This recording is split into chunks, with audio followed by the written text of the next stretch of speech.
Ghiaccio spaccato a mano, auricolare dietro che ti parla col barback che arriva, che ti è, volumi di drink pazzeschi, cocktail sperimentali mai visti. Lavorare in camicia con le maniche corte, che comunque io lavoravo con un papillon fatto a mano che arrivavamo un'ora prima ogni volta a capire, giacca in velluto, gemelli.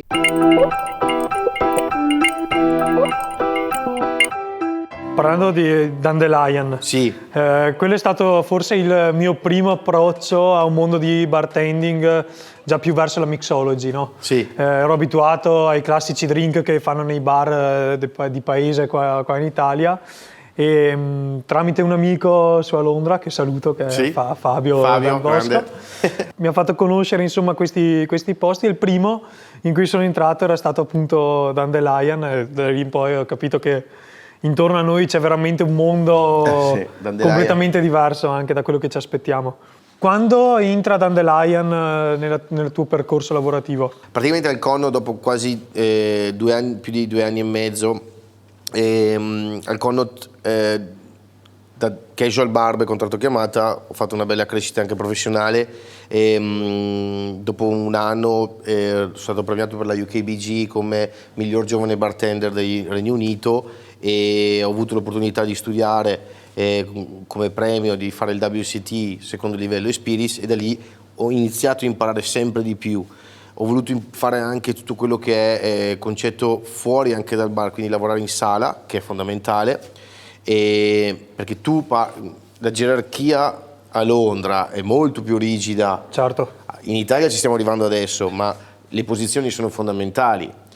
Barback, lavabicchieri, dopo da lì inizi comunque pian piano a fare il runner in sala, il runner porti solo i bicchieri o le comande, da lì inizi poi, prima di entrare in diretto contatto con il cliente ce ne vuole. Io, nonostante, insomma, che la prima volta il manager mi fa "How are you?" e ho detto 23, no, vabbè, l'ho sempre in mente.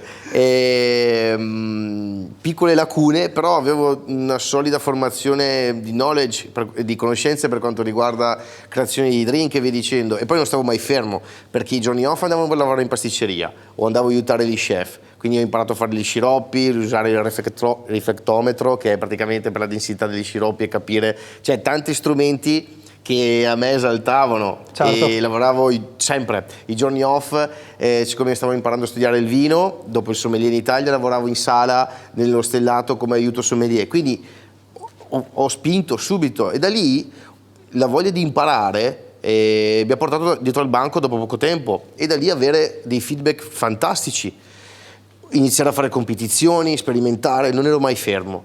Da lì ho avuto l'opportunità di andare a New York in un locale abbastanza prestigioso a mie spese per imparare. Mi sono preso le holiday, le vacanze e sono andato su al Dead Rabbit, che quell'anno vinse come miglior bar al mondo.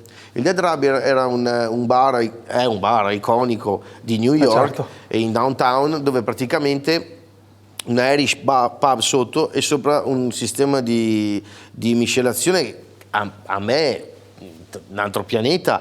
Comunque al Connaught, ok, lavoravamo con una selezione di cocktail prestigiosissimi in bicchieri di Baccarat, molto classico, avevamo una selezione di spiriti fantastici, di distillati incredibile, varietà di champagne, 18 champagne alla mescita, servivamo il Krug con lo De Menil a bicchiere a 200 pound a bicchiere su bicchiere di Baccarat. Vabbè, potrei andare avanti, ma cioè, nel senso, un bar che faceva 2,8 milioni di sterline con 20 tavoli, facevamo conti molto alti, ok? Quindi cose molto... C'era per una clientela, uno standard alto di clientela. Servivi capi di Stato, celebrities, persone molto importanti, certo, di visibilità, che molte volte magari mi sono reso conto guardando un film che li ho serviti, perché io ero tanto ingenuo, cioè per me erano tutti parte certo, era il cliente alla fine, non si guardava chi era il cliente. Sì, quindi ecco, dopo non mi piace mai nominarli più di tanto perché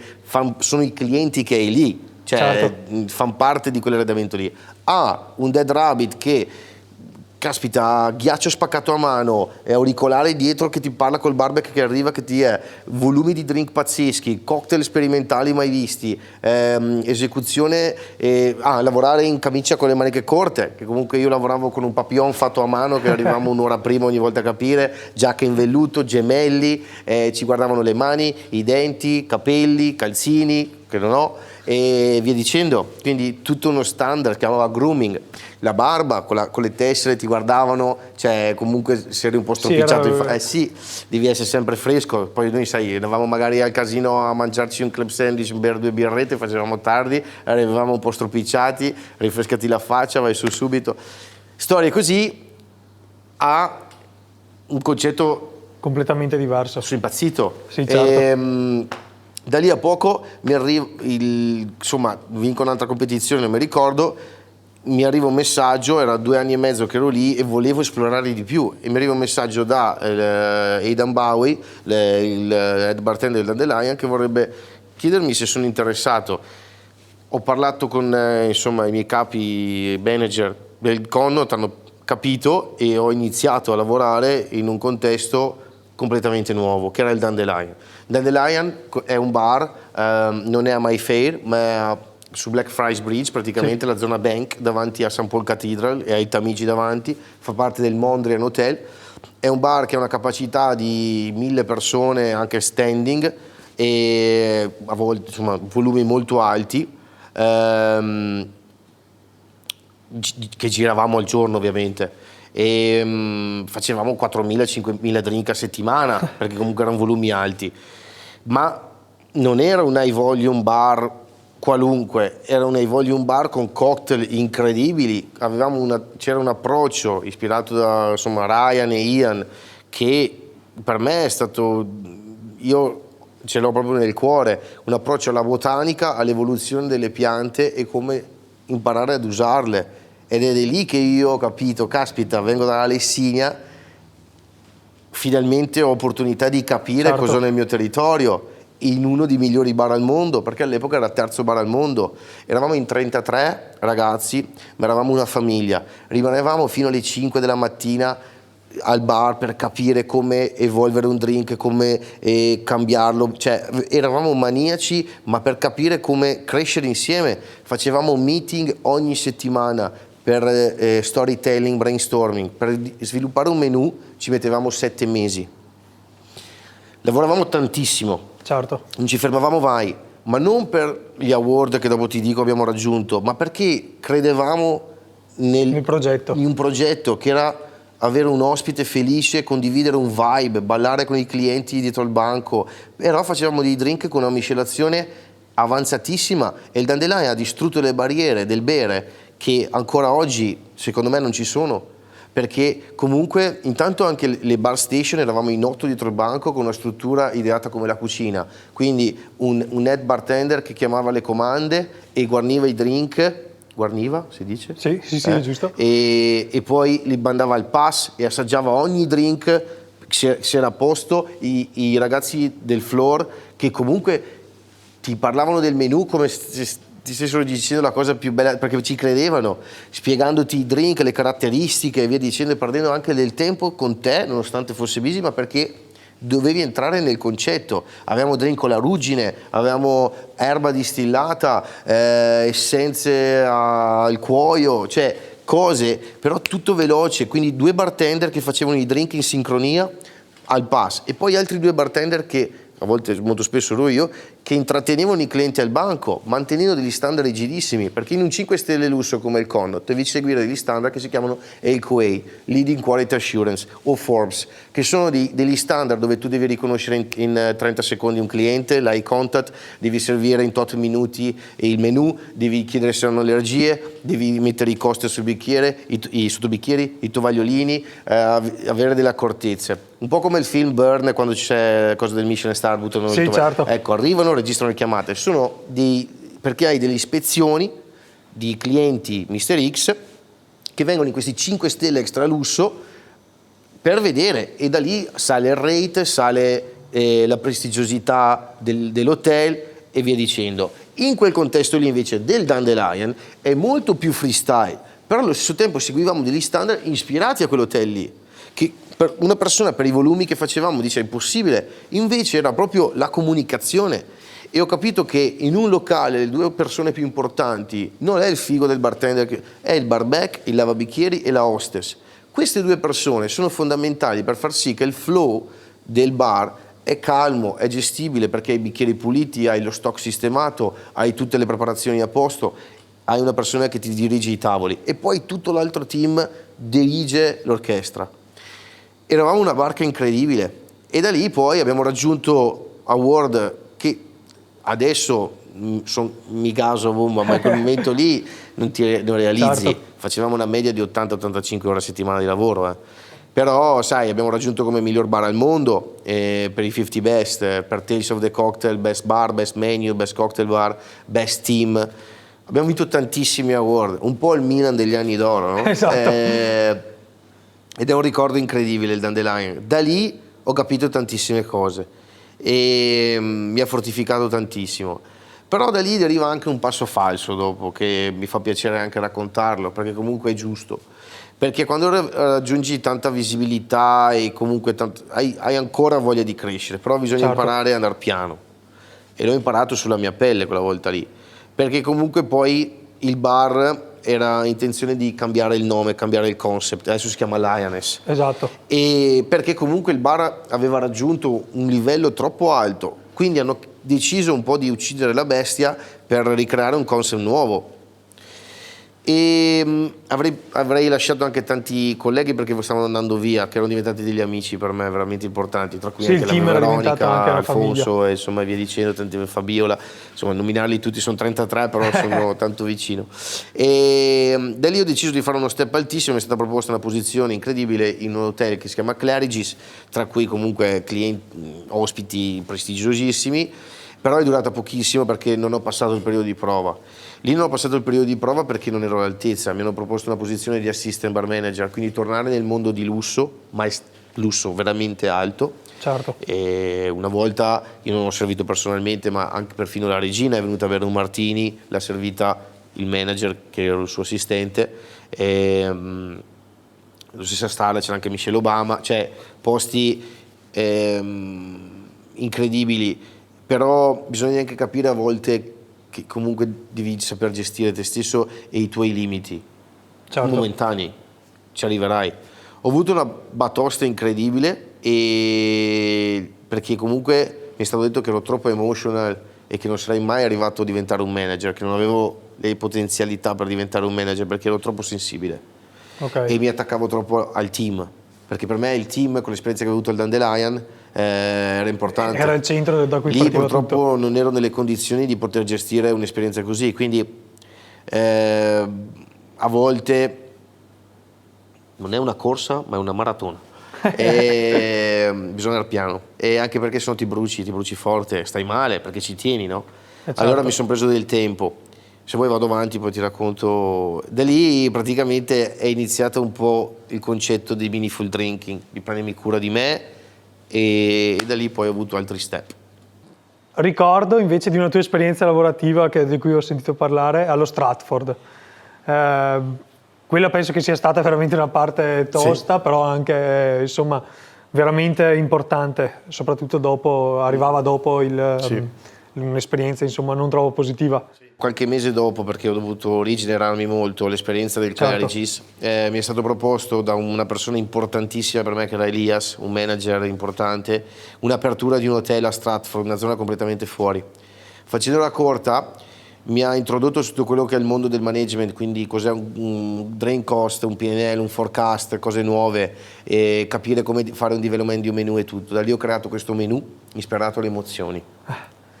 Sono diventato bus manager di 3 bar e il bar dopo 2 mesi è diventato nella lista dei 5 migliori menu UK e il bar tra i primi 10 migliori cocktail bar in Europa. Sì, quindi insomma traguardi veramente importanti. Però avevo bisogno di quella stecca nei denti lì per capire che avevo ragione, no scherzo, Vabbè, certo. che non era il momento giusto, però le emozioni sono importanti. Certamente. Bisogna solo saperle gestire. perché possono essere anche a volte un'arma a doppio taglio. In quel concetto lì dell'evoking emotion che poi ho portato avanti si è collegato un concetto importantissimo di meaningful drinking.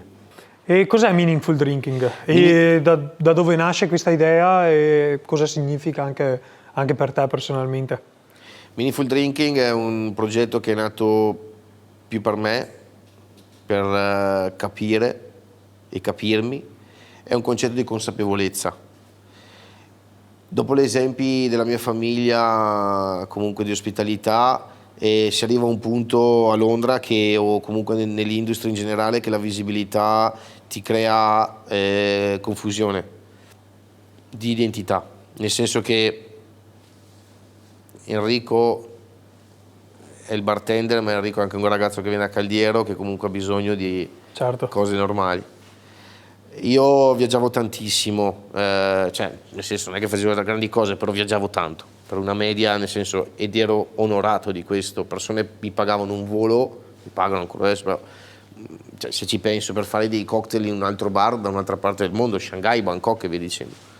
Però vedevo che il trend non mi piaceva, cioè non aveva un senso che un brand si espone, che ti paga per andare lì, per fare dei drink, che tu ci metti l'anima a farli, che poi alla fine comunque vai in cacciara e un ambiente magari disorientato e magari poi alla fine non più lucido.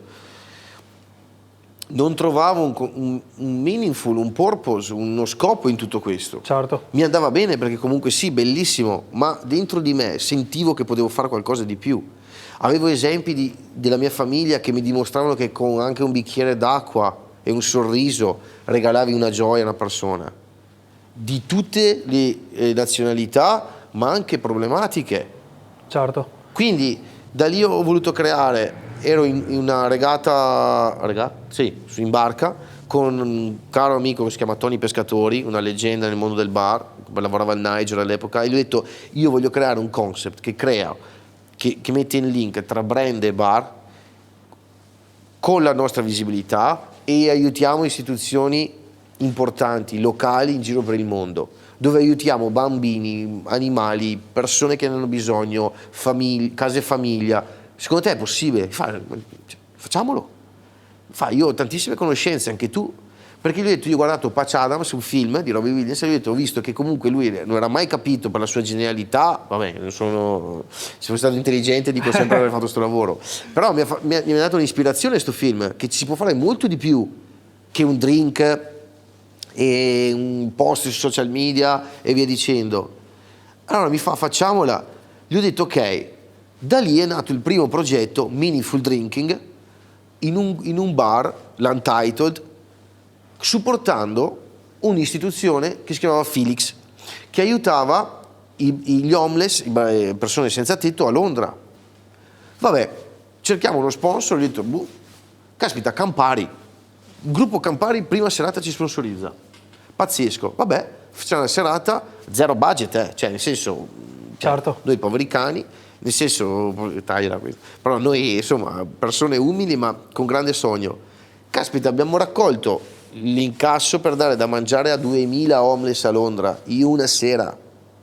Mi sono divertito, ci siamo stati bene, è venuto un botto di gente e abbiamo fatto felici 2000 persone. Certo.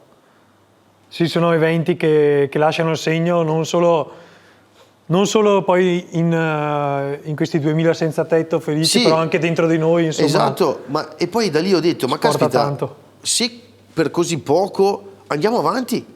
Certo. Mi fatto ok, cioè dopo diventa una cosa che ne hai bisogno, cioè io più della carriera, questa cosa qua mi rendeva felice, stavo bene, e automaticamente chi viene al bar e sa che la parte dell'incasso è destinata per una cosa benefica, per davvero, che è tutto fatto bene, che vedi le persone che siamo andati noi poi a servire, automaticamente la moderazione all'alcol è scontata, perché tu hai un senso di responsabilità in quello che stai facendo. Quindi automaticamente crei una società in cui va in un locale, beve con consapevolezza, accetta anche di bere analcolico perché sa che sta facendo qualcosa di buono. E secondo me è stato un messaggio importante, tant'è che da lì abbiamo aiutato l'associazione Amigas in Portogallo per ragazzi affetti da sclerosi multipla, fondata dal campione del mondo di surf di quegli anni che ha avuto problemi di sclerosi. Abbiamo aiutato ragazze che usano il surf come modo per andare oltre a traumi importanti. Sono andato, vabbè, anche per ragazzi sordomuti che sono venuti a lavorare con noi in un locale e le persone, gli ospiti, dovevano ordinare con il linguaggio dei segni. Certo, che avevo letto qualcosa su questo evento, infatti era rompendo le barriere. Veramente molto molto bello. Eventi con gli scacchi, quindi il giorno off tutti i bartender possono spaccarsi nei bar, si gioca a scacchi, si pensa, si usa la testa, ci si rilassa, si stacca. Sì, che è un po' forse anche il ritmo frenetico di una città come Londra ti portava anche nel giorno off andare a far festa. Hai capito? E da lì poi abbiamo aiutato tante altre istituzioni. Poi ovviamente Tony, siamo riusciti a coinvolgere anche altri bartender da altri paesi, perché non è mio. Il Meaningful Drink puoi farlo anche tu, cioè io ho messo a disposizione una piattaforma per amici, bartender che vogliono aiutare istituzioni locali per cercare di abbattere una barriera. Non sto facendo chissà cosa, non salverò il mondo di sicuro, però un contributo, qualche sorriso. Certo. E dopo ti racconto altre 2 o 3 che sono belle, nel senso che io sono molto legato all'ospitalità, perché ho viaggiato tanto anche in Ucraina e ho tanti amici in Ucraina, ma anche in Russia, e non è per un discorso di politica, è più un discorso di affetto. E collaboro anche con un brand ucraino che è Barta di Bartuls, quindi nel senso ho tanti amici con cui quando è iniziata la guerra abbiamo anche creato un format di raccolta fondi per aiutare delle famiglie specifiche di qualche brand che sono rimaste in Ucraina, e quindi anche lì abbiamo raccolto 6.300 pound, che vabbè, sulla pagina c'è scritto tutto, coinvolgendo bartender a Londra, ma amici che non ci hanno pensato un secondo di fare una serata così. E da lì la mia voglia di crescere era sempre di più. Poi nel frattempo ho lavorato allo Stratford, poi sono andato a Jumeirah e via dicendo. Una abbastanza importante è che da solo sono stato il primo bartender a entrare in Ucraina, prendendo un treno da Varsavia. Sono andato a Leopoli per supportare e comprare macchine di aiuto per persone tipo ambulanze e via dicendo, con un brand, sempre Barta, che praticamente abbiamo creato dei bicchieri fondendo le armi sequestrate, quindi dei shot di ferro praticamente, però creati a bicchieri, con tutto quello che era sequestrato, con tutto quello. Questa azienda è stata in grado di averle e via dicendo. Scusa. E la vendita di questi shot e il ricavato di quella serata lì è andata per aiutare famiglie di bartender che sono stati chiamati alla leva, ma anche per prendere macchinari importanti per aiutare persone durante la guerra. Questo in coscienza, però, perché l'hanno bombardata 2 giorni dopo la città che sono stato lì, di rado fuori, e ho fatto una masterclass dove sono stato hackerato dai telefoni, dove sono uscite voci di movimenti russi, e per dirti nel senso, però sì, la situazione, insomma, è stato un viaggio che, ecco, da raccontare. Certo, anche perché poi dietro c'è un messaggio comunque veramente importante. E l'ultima cosa che ci tengo tanto è con Farrow Wine e La Bottega, che è un locale sul lago, quindi con Gabriele Menini, Giampaolo e tutti i bartender di Verona e tantissimi altri, a cui devo tantissimo, perché grazie a loro mi hanno dato l'opportunità di entrare a questo Natale a Casa Menini, che è una serata nei giorni di Natale, prima di Santa Lucia e via dicendo, creano questa cocktail night dove ognuno porta un drink, quindi tantissimi locali di Verona, ora menzionarli tutti, però insomma lo sanno, certo. E mi hanno dato l'opportunità per 2 anni di aiutare la Pietro Casagrande, che è una onlus a cui tengo molto, che è la PIT di un ragazzo di Pietro che è mancato, si chiamava Pietro, che è mancato per un tumore, di cui i suoi amici ora continuano a mandare avanti, tra cui sua mamma, che ovviamente è la presidente di questa onlus. Certo. E questa opportunità qua ha fatto sì che l'anno scorso abbiamo raccolto i fondi per comprare i giocattoli che personalmente abbiamo portato al reparto di oncologia pediatrica ai bambini, e tutte queste serate anche all'estero ho sempre portato prodotti dell'Alice e i prodotti anche di Zoe e Anta che della Lessinia, quindi abbiamo contribuito tanto per regalare un sorriso, perché sono stato anche a Giacarta, sono stato in Serbia e via dicendo, quindi sai non è un mio lavoro, è un lavoro di tutti. Quali sono state le sfide per portare avanti questo progetto facendo convivere qualità, sostenibilità comunque e anche impatto sociale? Le sfide sono state parecchie, far capire agli altri la visione, crescere personalmente e comunque accettare che non tutti possono pensarla come te. Per quanto tu stai cercando di fare del bene, nel senso creando un progetto, ci sono cose un po' più diciamo non legate a questo mondo, questo concetto che ti bloccano, nel senso visibilità,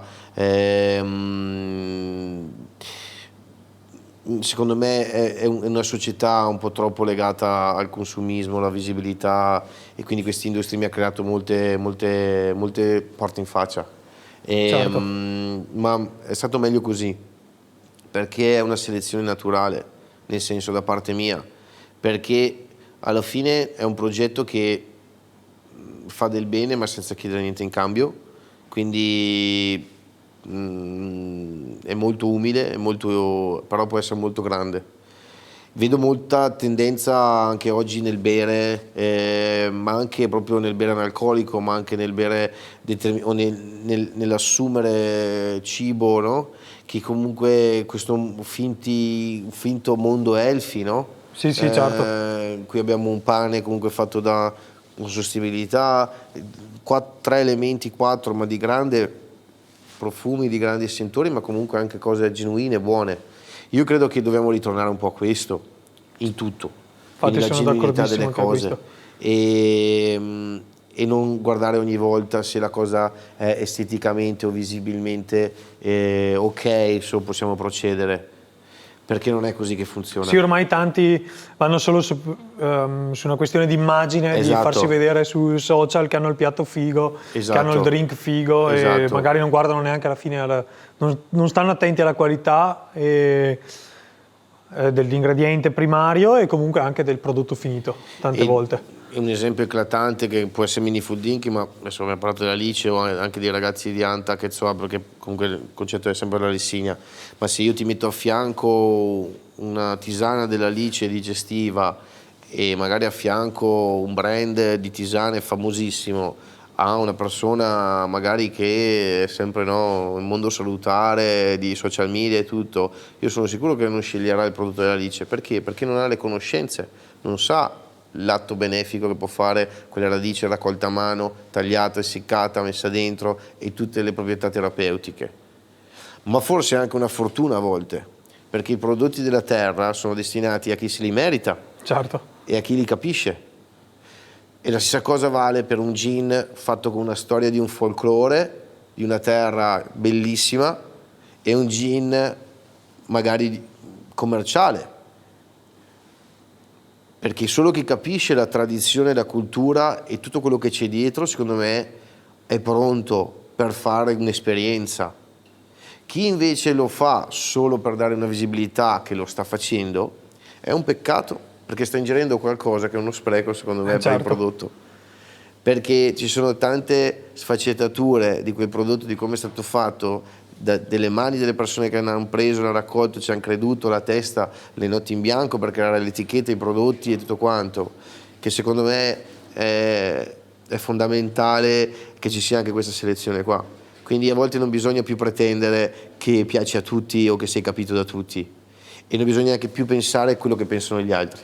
Quella è la parte più importante forse. Se tu hai una visione genuina e leale nei tuoi confronti e trasparente, vai, credici, continua, è più lunga, però io sono convinto che ci arriverà. Però, e lo dico di mia esperienza, devi lavorare su te stesso. Certo, quella è la parte fondamentale Sì. forse. Ci ho preso un giro pazzesco, però ecco, ci tenevo a dirlo. Però come invece, per chiudere anche il discorso su Meaningful Drinking, come lo immagini in un futuro questo progetto?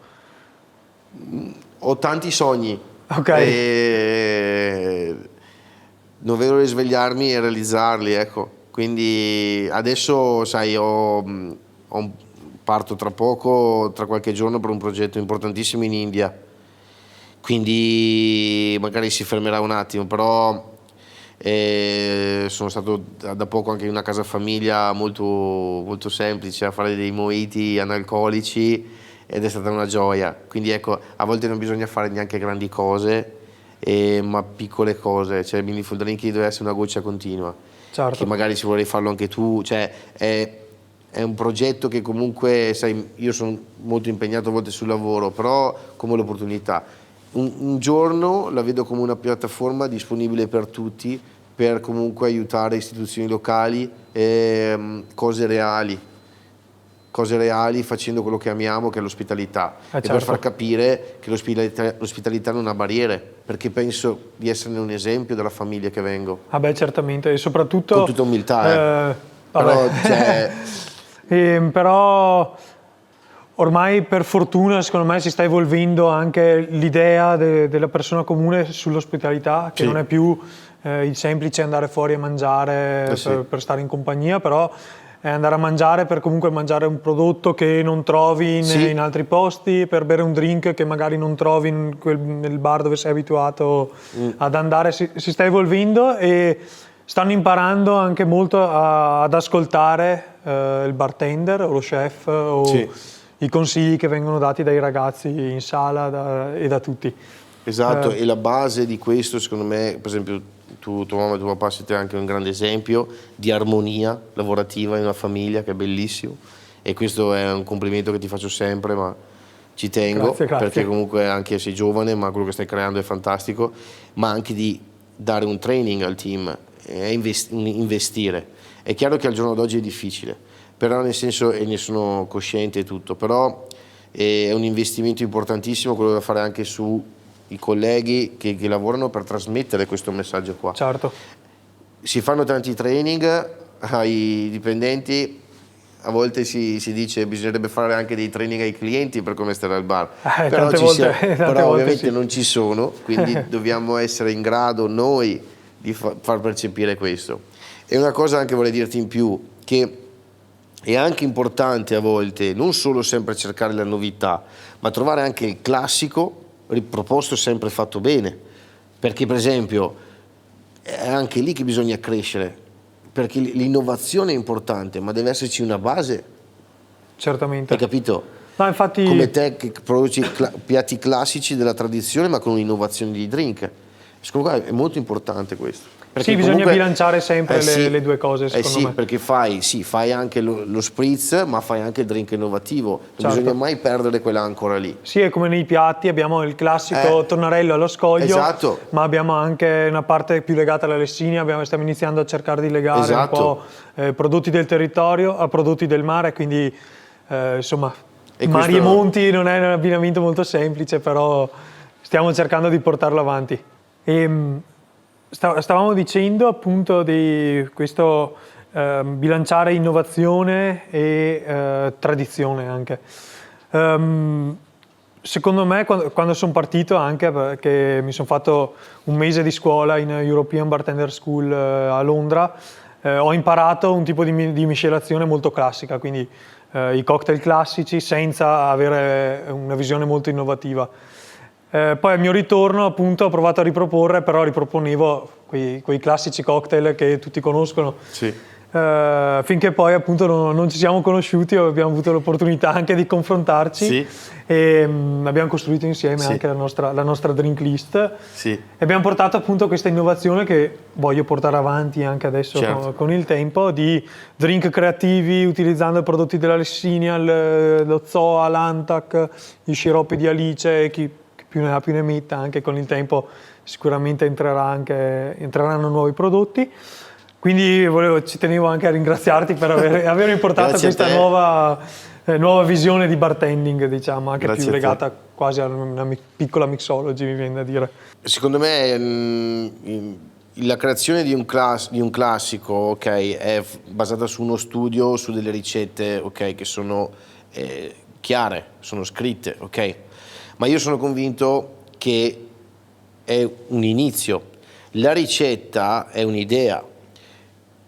Quando creo un cocktail inizio sempre da una storia, uno storytelling, ok? Quindi concetto di folklore, però parte sempre da una base di una costruzione di classici.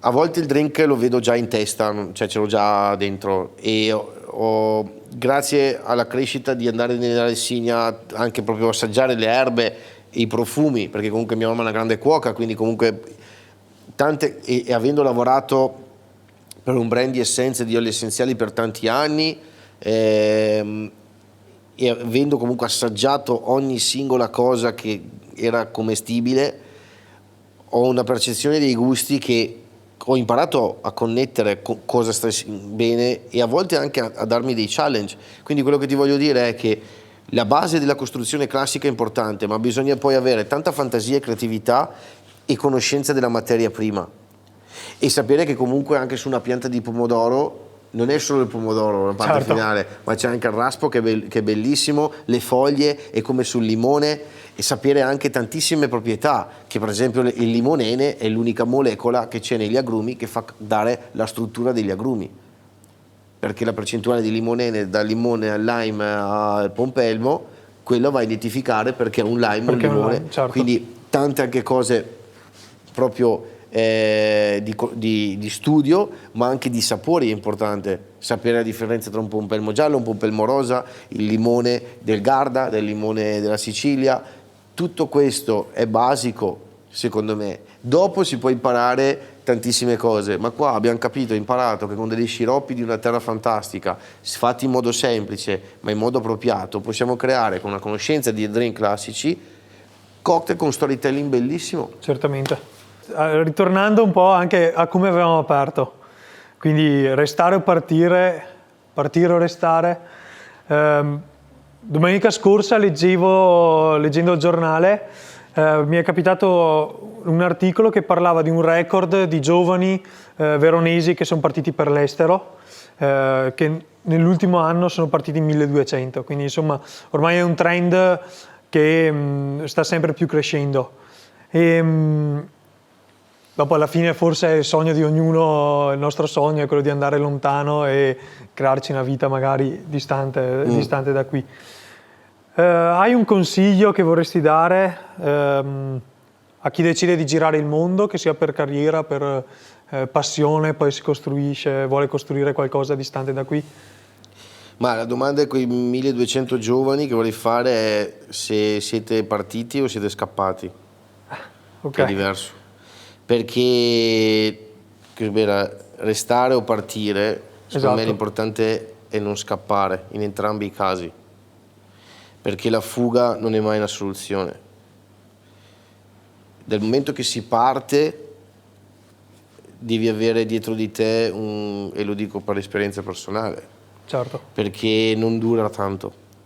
Il partire deve essere un partire con consapevolezza, con maturità, e a 20 anni puoi farlo, ma più cresci poi più hai esigenze diverse, perché quando esci in quel mondo lì, dalle cose più essenziali, i calzini non si autofabbricano nel cassetto ma li devi lavare, ma ti interfacci con una società che è completamente diversa da quello che hai pensato, e se tu non hai costruito un ambiente solido e di amore dietro di te e lì ti trovi male, cosa fai? Certo.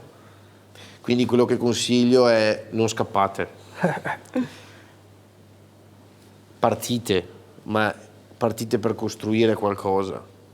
Perché al giorno, una volta, e non è perché sono vecchio, ma pensiamo già di 10 anni fa, in 10 anni Londra evolve a 1000 all'ora. Certo.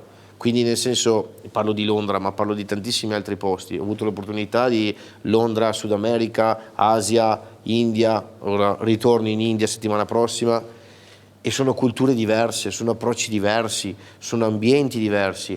Chi ha bisogno di amore, chi ha bisogno di affetto, chi ha bisogno di tatto umano, in tanti contesti non si trova. E questo poi io ho la fortuna di avere una famiglia che mi ha dato la libertà di partire e a volte anche la libertà di scappare, e ma non sapevano che sarei tornato.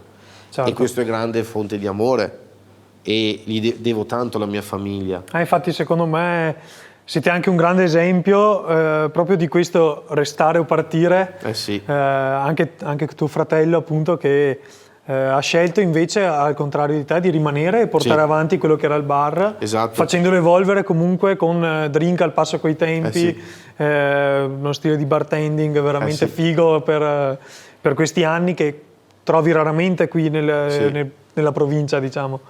Grazie. Massimo è una roccia. E grazie a lui sì, ho sviluppato comunque la sicurezza in me stesso anche, e lui è un punto solido per me. È chiaro che comunque restare vuol dire anche prendersi delle grandi responsabilità, e io non sarei stato in grado di farlo. A oggi penso che anche dopo tutte le esperienze che ho fatto non sarei neanche ancora in grado di gestire il bar come lo sto facendo lui, e gliene do atto. E quindi è giusto che mia mamma ovviamente è sempre il fulcro importante, ma ed è anche maturo secondo me che ognuno continui la propria esperienza pur sapendo che ci si aiuterà reciprocamente, ma io sento dentro di me che ho ancora tanta strada da fare, da crescere per me, per la mia carriera, ma anche personalmente. E se oggi mi chiedi vorresti aprire un bar, ti giuro, l'esempio di mio fratello, di come lavora, non mi sentirei pronto. Perché sì, il cocktail è una sfaccettatura, ma è tutto il lato che bisogna sviluppare, che è importantissimo. E non è per screditare la mia persona, ma è perché ho un esempio molto più forte di me. E è bello, è puro, quindi per me è fantastico, perché è un challenge, so dove posso ambire, dove posso arrivare. Professionalmente, sai, adesso vado a gestire una cosa nuova in India, quindi bellissimo challenge. Però ecco, l'importante è che in entrambe le situazioni restare o partire, restare è quella di fare tutto con consapevolezza. Sì, avere un focus, un obiettivo alla fine. Esatto. Certo. Bellissimo. E come ultima domanda, cosa diresti al te bambino che mi raccontavi fuori onda, che faceva il caffè con la nonna, i primi caffè insomma al bar? Ma direi di ascoltare di più quando serve, però fondamentalmente non ascoltavo neanche in consigli a quell'età lì, quindi non so se mi ascolterebbe quel te bambino lì. Però gli darei una pacca sulle spalle e gli direi: sei fortunato ad avere quello che hai e non sprecarlo. Gli darei un consiglio, ecco. Bene, grazie mille Enrico. È stato un piacere averti con noi. Grazie a voi, è stato questa sera. Bellissimo. Abbiamo fatto veramente una bella chiacchierata. Insomma, mi piace, a volte penso di viaggiare perché amo condividere e portare con me, come ti ho detto, a volte quando lo racconto torno lì, in quei posti lì. Quindi ringrazio intanto la tua famiglia, perché questo è un bellissimo posto, ci si sente a casa, e ti faccio i complimenti di tutto quello che stai facendo. Grazie mille. Cincin Enrico. A noi. A noi. Grazie. Dillo al Tommy. Questo è Dillo al Tommy. Ricordatevi di iscrivervi e attivare la campanellina, che tra un tot uscirà una nuova puntata. Ciao ragazzi. Ciao Enrico, grazie. Vivi miscelato. E vivi miscelato. Grazie. Grande.